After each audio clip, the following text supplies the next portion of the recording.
डूबने वाले के साथ सहानुभूति दिखाने का मतलब ये नहीं है कि खुद भी डूब जाओ, बल्कि खुद भी तैरो और उसे भी तैरकर बचाने की कोशिश करो। नमस्कार, सुस्वागतम, वेलकम, अभिनंदन। मैं हूं आपके साथ आपकी अपनी होस्ट एंड दोस्त डॉक्टर वायरा की आपका स्वागत अभिनंदन करती हूं आपके, मेरे और माता रानी के इस खूबसूरत से प्यारे से यूट्यूब चैनल का। ओए होए, कैसा है मेरा ये संसार। दीन दुगनी रात चौगनी तरक्की करे, माता रानी की असीम कृपा पर बनी रहे। घर के जितने बड़े बुजुर्ग हैं उन्हें सर झुकाकर प्रणाम, उनको चरण स्पर्श। जो मेरे हम उम्र हैं उनको जी नमस्ते, राम राम। और शरारती बच्चों की कौन पकड़कर एक पिटाई, जो पढ़ नहीं रहे हैं, माँ को तंग कर रहे हैं। डूब जाओगे। जब हम लड़की देखने जाएंगे तो हम क्या कहेंगे, या हम लड़का देखने जाएंगे तो क्या कहेंगे, हमारी लड़की 12वीं पास है, हमारा लड़का 12वीं पास है। अरे हमें भी तो कहना है कि हमारा बच्चा बहुत पढ़ा लिखा है। इसीलिए मम्मी पापा जो आपको पढ़ने के लिए कह रहे हैं वो आपके दुश्मन नहीं, वो सही मानों में आपके सच्चे मित्र हैं। क्योंकि बुद्धिजीवियों के बीच में अगर बैठना है तो आपका भी बुद्धिजीवी होना बहुत बहुत ज्यादा जरूरी है। उम्मीद है आपको मेरे कार्यक्रम पसंद आ रहे होंगे, लेकिन अगर पसंद आ रहे हैं तो लाइक, सब्सक्राइब और शेयर जरूर करें। चैनल को अपने व्हाट्सएप ग्रुप्स पर भी शेयर करें। ये मेरा नहीं, माता रानी का चैनल है। माँ की असीम कृपा आपकी और मेरे संसार पे सदैव बनी रहे, इसीलिए कमेंट्स में सिर्फ जय माता दी। 4 जुलाई को बटली नौमी है।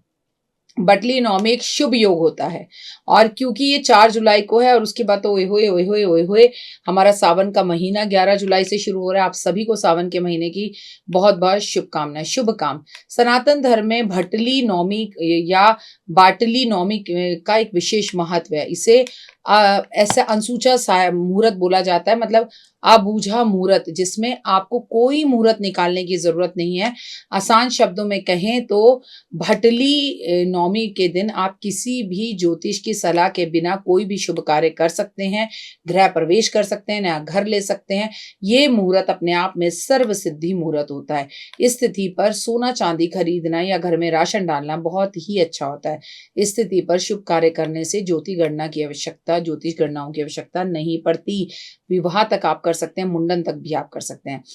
किसी भी समय जातक अपनी सुविधा के अनुसार अपने कार्य की शुरुआत कर सकता है, साथ साथ शुभ कार्य का श्री गणेश कर सकता है। इस तिथि को शुभ कार्य करने के लिए अक्षय तृतीया जितना सामान्य माना जाता है, मतलब कहा जाता है कि उसी के बराबर फल देने वाली होती है। इसलिए जो शुभ काम कर सकते हैं वो भटली नौमी वाले दिन जरूर करें। कहते हैं इस नौमी पर आपको किसी मुहूर्त की जरूरत नहीं पड़ती। इस दिन आपको भगवान विष्णु की पूजा जरूर करनी चाहिए, और अपने विवाह के शुभ कार्यों के लिए कुंडली मिलाप भी करा सकते हैं कि भाई कुंडली मिलती है या नहीं मिलती, या इस दिन सगाई भी कर सकते हैं। दाम्पत्य जीवन में किसी भी तरह की समस्या आ रही हो तो आपको इस दिन माता पार्वती और शिव की पूजा जरूर करनी चाहिए। देवशयन एकादशी के दिन भगवान विष्णु सृष्टि के संचार कार्यभार शिव को सौंप कर 4 महीने के लिए योग निद्रा में जाते हैं। साथ ही चतुर्मास आरंभ हो जाता है। इसीलिए एकादशी से पहले ये जो नौमी के दिन है, भगवान विष्णु ने विधिवत पूजा कर कर उनका धन धान्य की प्राप्ति के लिए सबसे खूबसूरत दिन है। भगवान को पता है कि 4 महीने तक कोई शुभ कार्य नहीं होगा, इसीलिए इस देवशयन एकादशी से ठीक पहले भगवान ने कहा है जितने शुभ कार्य करने हैं, माँ लक्ष्मी की कृपा पानी है, धन धान्य में कोई कमी ना आए, सारे शुभ कार्य इस दिन कर लो। मैं आपको बता दूं इस नौमी को अलग अलग नामों से पुकारा जाता है, हर भाषा और क्षेत्र के अनुसार।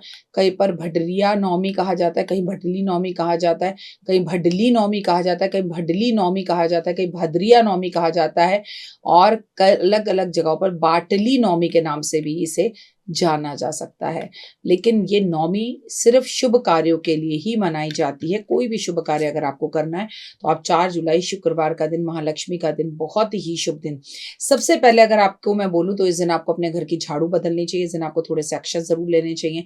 इस दिन आपको चावल खरीद कर भगवान विष्णु को भी अर्पण जरूर करने चाहिए, क्योंकि इसके बाद भगवान विष्णु 4 महीने के लिए योग निद्रा में सोने के लिए जा रहे हैं। तो आप सभी को भटली नौमी की बहुत बहुत शुभकामनाएं। लेकिन हाँ, गृह प्रवेश करना, नए कार्य की शुरुआत करना, संतान प्राप्ति के लिए कोई प्लानिंग करना, जैसे आजकल लोग बहुत IVF IUI कराते हैं, तो 4 जुलाई को कराया जा सकता है। दिन शुक्रवार का है, शुक्रवार का दिन भी वीनस का दिन, मतलब कि लग्जरी का दिन। इस दिन आप अपने लिए कम से कम एक परफ्यूम जरूर खरीदें। और सावन का पावन महीना 11 जुलाई से जो शुरू हो रहा है और 9 अगस्त को खत्म हो रहा है, उसके लिए भी पूजा का जो सामान खरीदना है वो इस दिन अगर आप खरीदते हैं तो वो कभी किसी चीज़ की आपको कमी जीवन में होती नहीं है। और भटली नवमी का मतलब ये नहीं है अपने लिए खरीदो, अपने लिए करो, दान पुण्य भी इस दिन बहुत करो, पूजा पाठ आराधना अर्चना भी करो। जो इस दिन दान करते हो उसका कभी क्षय नहीं होता, वो कई गुना होकर आपको मिलता है। अब भगवान के सावन का महीना 11 जुलाई को शुरू होकर 9 अगस्त को खत्म है। पहला सोमवार 14 जुलाई को है, दूसरा सोमवार 21 जुलाई को है, तीसरा सोमवार 28 जुलाई को है, चौथा सोमवार 4 अगस्त को है। 15 सावन के महीने में केवल महादेव की पूजा नहीं, माँ गौरी की भी पूजा की जाती है, जिसे हम मंगला गौरी बोलते हैं। मंगला गौरी के व्रतों की डेट देख लीजिए, 4 हैं। 15 जुलाई को पहला है, 22 जुलाई को दूसरा है, 29 जुलाई को तीसरा मंगला गौरी है और 5 अगस्त को चौथा है। और 9 अगस्त को तो ये जो सावन का पावन महीना है वो खत्म हो रहा है। तो आप सभी को भटली नवमी की, सावन के महीने की और देवशयन एकादशी की, भगवान जब सोने जा रहे हैं, इसकी हार्दिक हार्दिक शुभकामनाएं। आपका जीवन खुशियों भरा हो, आपके जीवन में कभी किसी चीज की कोई कमी ना रहे। चैनल को लाइक सब्सक्राइब शेयर जरूर करें और हाँ, कमेंट्स में सिर्फ और सिर्फ और सिर्फ और सिर्फ जय माता दी लिखें। फिलहाल दीजिए इजाजत। ओए होए, जय माता दी।